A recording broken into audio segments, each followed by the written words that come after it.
So you figured out your identity was being masked in that way, that kind of covert warfare, in order to kind of strip you of yourself in the first place, on top of poisons, potential poisons. In order to strip you of yourself and your mind's natural abilities. So here we go on to number 2, and it's their creative sabotage in every form. Now you'll have to make up your mind on whether or not you want to use your imagination here throughout the years, but you'll have to use your imagination here. Good Lord, I hope your imagination hasn't been hijacked, because I need it here. So anytime your originality started to show up and spark, right? A new vision or a creation or something to talk about.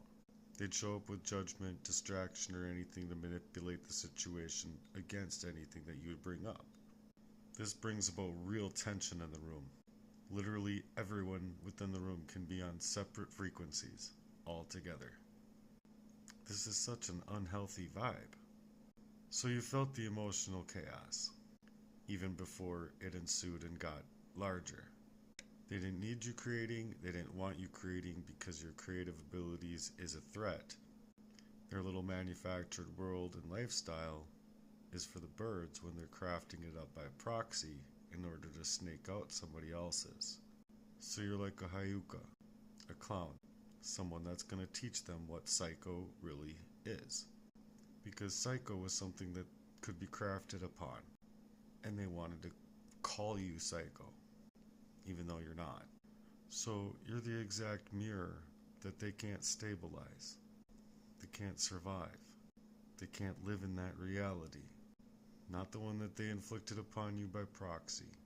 So in 3, this is all about language control and emotional manipulation. Programming people, in other words, kind of through a twisted tongue. And this was so anytime you tried to express yourself, it was met with great disdain. And you felt like you were being punished. And you were told to just be quiet. Just stop. You're overreacting. Stop. Well, you just need to forgive them.